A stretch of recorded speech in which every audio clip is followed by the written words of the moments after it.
네, 멤버십에 가입해 주시고 또 구독과 좋아요 눌러주시는 모든 분들 정말 감사합니다. 있잖아요. 재분석을 그냥 편파적으로 단기 이슈만 쫓는 분들은요. 이런 거대한 흐름을 절대 못 읽고 그냥 뭐 차트 오르내리는 거에 기분만 왔다 갔다 할 수밖에 없어요. 하지만 꾸준히 규제의 방향성을 추적해온 제 입장에서 점점 더 명확해지는 건 전 세계 금융 시스템이 다음 단계로 나아가기 위해 반드시 필요한 핵심은 바로 파이코인의 KAAS, 그러니까 서비스형 KYC라는 겁니다. 오늘 SEC 발표는요, 바로 그 길 위에 아주 단단한 아스팔트를 쫙 깔아준 거나 마찬가지예요. 그리고 마침내 KAAS가 공식적으로 발표되는 그날은 전 지구적인 말 그대로 센세이션이 될 거라고 저는 확신합니다.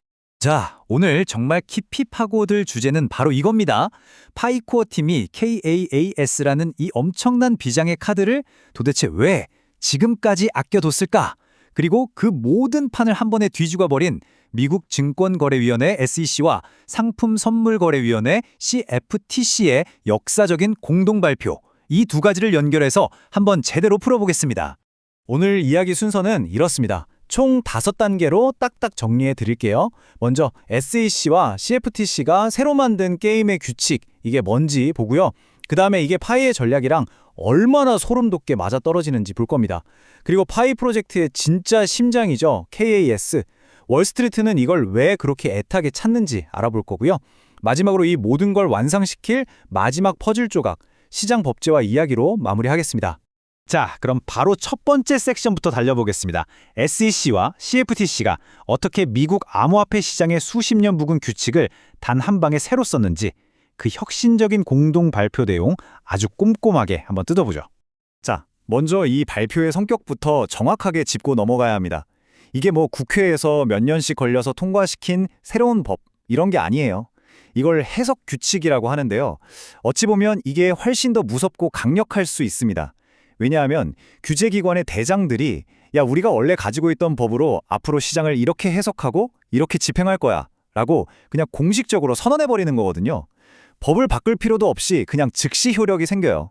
그러니까 시장 참여자들은 이제부터 무조건 이 방향을 따라야만 하는 겁니다. 사실상 시장의 운명을 좌우하는 게임의 룰을 새로 공표한 거죠. 이번 발표에서 가장 혁신적인 변화가 바로 이겁니다. 드디어 SEC가 모든 코인은 일단 증권일 수 있어 라는 그 애매모호한 태도를 버렸어요. 그리고 모든 디지털 자산을 이렇게 5가지 카테고리로 아주 명확하게 딱 분류를 했습니다. 여기서 핵심은 뭐냐면요. 디지털 증권, 이걸 제외한 나머지 영역, 특히 네트워크 안에서 진짜 기능과 쓰임새가 있는 여기 보이는 디지털 도구 같은 자산들 있잖아요. 이런 애들이 비증권으로 인정받을 수 있는 아주 명확한 탈출구를 만들어줬다는 거예요. 이게 정말 수년 동안 시장을 짓누르던 그 거대한 불확실성의 안개가 싹 걷히는 그런 순간인 겁니다. 자, 이 슬라이드에 있는 이 개념, 오늘 내용 전체를 통틀어서 가장 중요합니다. 별표 5개짜리예요. 바로 자산 그 자체와 자산을 둘러싼 투자 계약을 분리해서 보겠다. 이 선언입니다. 이게 도대체 무슨 소리냐? 쉽게 말해서 어떤 토큰이 맨 처음에 돈을 모으려고 투자 계약의 형태로 팔렸다고 칩시다. 그렇다고 해서 그 토큰 자체가 영원히 너는 증권이야 라는 족수에 묶이는 건 아니라는 거예요. 어떤 조건만 딱 충족되면 그 투자 계약은 효력을 잃고 사라지고 토큰은 순수한 자산으로 남는다는 거죠. SEC가 드디어 공식적으로 이 토큰과 계약을 분리해서 보기 시작했다는 것. 이야, 이게 바로 진짜 패러다임의 전환인 겁니다. 자, 그러면 그 투자 계약이라는 게 구체적으로 도대체 언제, 어떻게 끝나는 걸까요? 궁금하시죠? SEC가 아주 친절하게 2가지 명확한 길을 알려줬습니다. 첫째, 발행팀이 백서 같은 데서 약속했던 핵심적인 개발들, 예를 들어 네트워크를 완벽하게 만들고 탈중앙화를 이루는 거요. 이걸 다 끝냈을 때입니다.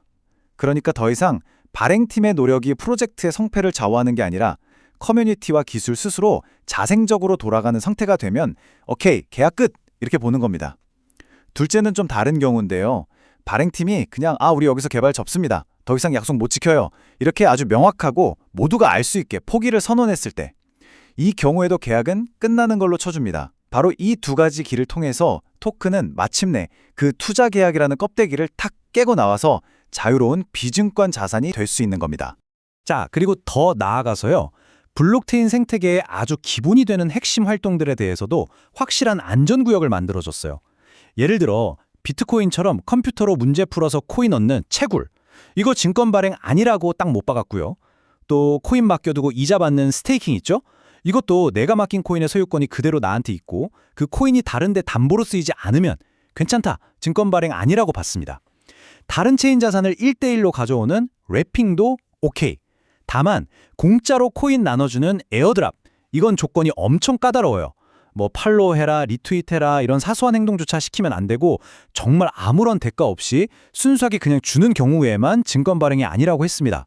정말 획기적인 조치죠. 자, 이제 두 번째 섹션으로 넘어가 보겠습니다. 방금 우리가 본 이 새로운 규칙들 있잖아요. 이게 왜 마치 파이 네트워크라는 배우를 위해서 미리 다 짜놓은 각본처럼 보이는지 그 진짜 놀라운 이유를 지금부터 하나씩 파헤쳐 보겠습니다. 파이가 지난 몇 년 동안 걸어온 길이 어떻게 완벽한 규제 준수 전략이었는지, 그야말로 설계에 의한 컴플라이언스, 그 정수를 보시게 될 겁니다. 미국에서 어떤 게 증권이냐 아니냐를 판단하는 수십 년 된 기준이 바로 이 하위 테스트라는 건데요. 그 첫 번째 그리고 가장 중요한 조건이 뭐냐면 바로 돈을 투자했는가 이겁니다. 아주 상식적이죠? 돈을 넣어야 투자고 그래야 증권으로 볼 여지가 생기는 거예요. 그런데 바로 이 지점에서 파이 네트워크는 너무나도 정말 너무나도 쉽게 이 첫 번째 허들을 그냥 휙 넘어버립니다. 왜냐? 파이는 단 한 번도, 단 1원도 받고 코인을 판 적이 없잖아요. 오로지 스마트폰 앱으로 시간과 노력을 들여서, 즉 참여를 통해서만 채굴됐습니다. 창립자들이 입버릇처럼 말했던 우리는 ICO를 한 적이 없다. 이 말이요, 바로 이런 결정적인 순간에 그 어떤 방패보다 강력한 법적 보호막이 되어주는 겁니다. 기가 막히죠? 자, 그럼 아까 봤던 투자 계약의 종료 조건, 이건 어떨까요? 이것도 마찬가지입니다. 파이는 이 조건마저 이미 다 충족했거나 이제 충족을 바로 코앞에 두고 있어요. SEC가 그랬죠. 발행팀의 핵심 노력이 끝나고 네트워크가 스스로 돌아갈 만큼 충분히 탈중앙화되면 계약은 끝난다고. 보세요. 파이는 2025년에 모든 방화벽을 없애는 오픈 메인넷으로 전환했고 2026년에는 스마트 컨트랙트를 완벽하게 지원하는 프로토콜 20 업그레이드까지 마쳤습니다. 이게 무슨 뜻이겠어요? 더 이상 파이 생태계가 코어팀 손에만 달린 중앙화된 프로젝트가 아니라 수많은 개발자와 사용자들이 함께 만들어가는 살아 숨쉬는 퍼블릭 블록체인이 됐다는 명백한 증거이자 이정표인 거죠. 그렇다면 SEC가 새로 만든 이 분류표 안에서 파이코인은 어디에 들어갈까요? 디지털 증권은 회사 주식처럼 소유권이나 이익을 나눠주겠다고 약속하는 토큰이라고 했죠. 파이는 그런 약속 한 적 없고요. 오히려 파이코인은 네트워크 안에서 물건 살 때 결제 수단으로 쓰이고 수많은 앱 생태계에 들어가는 열쇠로 쓰이잖아요. 이건 SEC가 정의한 디지털 도구 또는 디지털 상품의 특징과 정확히, 아주 정확히 일치합니다.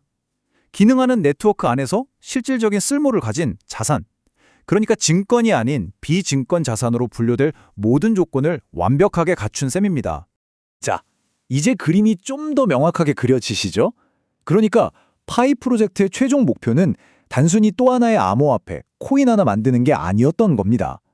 이제 프로젝트의 진짜 심장, 그 코인이라는 껍질 속에 아주 오랫동안 숨겨왔던 거대한 컴플라이언스 인프라, 바로 KAS에 대해서 이야기해 보겠습니다. 이 숫자 한번 보세요. 1770만 명, 그것도 이상입니다. 2026년 초 기준으로 그냥 가입자가 아니라 여권이나 신분증으로 본인 확인, 즉 KYC 인증을 다 마치고 실제 메인넷에 자기 지갑을 가지고 있는 사용자 수가 이렇다는 겁니다. 여러분, 이건 단순한 유저 수가 아니에요. 실명이 확인된 법적인 책임을 질 수 있는 경제 주체들이 모인 거대한 네트워크입니다. 전 세계 그 어떤 웹3 프로젝트도 감히 흉내낼 수 없는 정말 압도적으로 희귀하고 가치 있는 자산이죠. 그리고 KAS, 서비스형 KYC, 이게 바로 이 어마어마한 자산을 활용한 파이의 공식적인 사업 모델입니다. 이건 그냥 커뮤니티에서 이렇게 되면 좋겠다 하는 희망사항이 아니에요. 코어팀이 직접 발표한 비즈니스 로드맵입니다. 파이가 수년간 수천만 명을 대상으로 만들고 검증해온 이 신원 확인 인프라, 그러니까 AI와 사람이 같이 검증하는 시스템, 국제 제재 명단 자동으로 걸러내는 기능 같은 것들을요. 다른 웹3 프로젝트나 심지어 전통 금융 회사들이 마치 클라우드 서비스 쓰듯이 아주 쉽게 가져다 쓸 수 있도록 제공하겠다는 겁니다. 정말 엄청난 계획이죠. 자, 그런데 말이죠. 이 거대한 신원 확인 네트워크가 왜 하필 지금 이 시점에 이렇게까지 중요할까요? 그 해답은 정말 의외의 장소, 바로 월스트리트에 있습니다. 지금 금융계가 겪고 있는 수십억, 아니 수조 달러짜리 거대한 병목 현상을 해결할 수 있는 거의 유일한 열쇠가 바로 여기에 있기 때문입니다. 이 슬라이드에 있는 말은요, 세계 최대 자선 운용사 블랙록의 CEO 레리 핑크가 2025년에 주주들에게 보낸 공식 편지에 나오는 내용입니다. 그가 아주 명확하게 얘기하죠. 부동산, 미술품, 채권 같은 모든 실물 자산을 블록체인에 올리는 토큰화 시장이 진짜로 크게 성장하려면 딱 하나, 신원 확인 문제를 해결해야 한다고요. 토큰 만드는 기술은 문제가 아니라는 겁니다. 진짜 문제는 그 토큰을 누가 가지고 있고 누가 거래하는지를 이 디지털 세상에서 법적으로 어떻게 검증할 거냐는 거죠. 금융계의 최고 거물이 보내는 절박한 신호나 다름없습니다. 이건 레리 핑크 한 사람만의 생각이 아닙니다. 전 세계 증권거래의 청산과 결제를 책임지는 거대 금융 인프라 기관 DTCC가 2026년에 낸 보고서예요. 실물자산 토큰화 RWA가 제도권에 들어오려면 반드시 필요한 컴플라이언스 체크리스트를 한번 보시죠. 신원인식, 최종 실소유자 추적, 자금 세탁 방지 심사. 어떠세요? 이 항목들이 마치 파이의 KAAS가 제공하는 기능들을 그대로 복사해서 붙여넣기 한 것처럼 보이지 않으세요? 월스트리트가 지금 겪고 있는 고통과 파이가 수년간 조용히 준비해온 해결책이 정말 정확하게 딱 들어맞고 있는 겁니다. 그래서 이 모든 이야기를 관통하는 궁극적인 질문은 바로 이겁니다. 앞으로 수조, 아니 수경 달러 규모로 커질 이 거대한 실물자산 토큰화 시장을 위해서 전 세계 어디서나 작동하고 수억 명의 사용자도 거뜬히 감당하면서 각 나라의 까다로운 규제까지 모두 지키는 이 신원 확인 인프라, 이걸 과연 누가 제공할 수 있을까요? 바로 이 질문이 파이의 KAS가 그냥 앱의 기능 하나가 아니라 차세대 금융 시스템의 근간, 그 자체가 될 수밖에 없는 이유를 가장 명확하게 보여주는 겁니다. 자, SC의 새로운 해석 지침. 이건 정말 시장의 안개를 걷어댄 거대한 한 걸음이었습니다.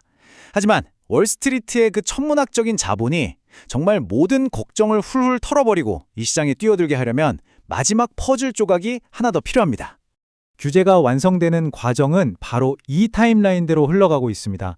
2026년 1월에 클래리티 법안 같은 시장 구조 법안들이 상원 눈거비원회를 통과하면서 입법의 첫 단추를 꼬였죠. 그리고 3월 SEC와 CFTC가 바로 오늘 우리가 분석한 이 다리 역할을 하는 해석 지침을 발표한 겁니다. SEC 스스로도 이걸 최종 법안이 통과될 때까지 시장의 혼란을 막는 임시 다리라고 표현했어요. 이제 남은 건 상원은행위원회를 거쳐서 상원과 하원이 최종 법안을 완성하고 대통령이 서명하는 것뿐입니다. 모든 것이 정해진 수순대로 착착 진행되고 있는 거죠. 자, 오늘 정말 길게 달려왔는데요. 핵심 내용 4가지로 딱 정리해드릴게요. 첫째, SEC가 드디어 유틸리티를 가진 프로젝트들이 증권이라는 굴레에서 벗어날 수 있는 아주 명확한 고속도로를 열어줬습니다. 둘째, 파이 네트워크가 지금까지 걸어온 길은 정말 놀라울 정도로 그 고속도로의 모든 진입 조건을 완벽하게 충족하고 있다는 거고요. 셋째, 월스트리트가 꿈꾸는 그 토큰화 세상의 가장 큰 걸림돌은 바로 믿을 수 있는 글로벌 신원 확인 솔루션이 없다는 겁니다. 그리고 마지막으로 바로 그 거대한 문제에 대한 가장 현실적이고 강력한 해답이 파이의 KYCAS가 될 수 있다는 것. 차세대 금융시장의 핵심 인프라가 될 엄청난 잠재력을 가지고 있다는 겁니다.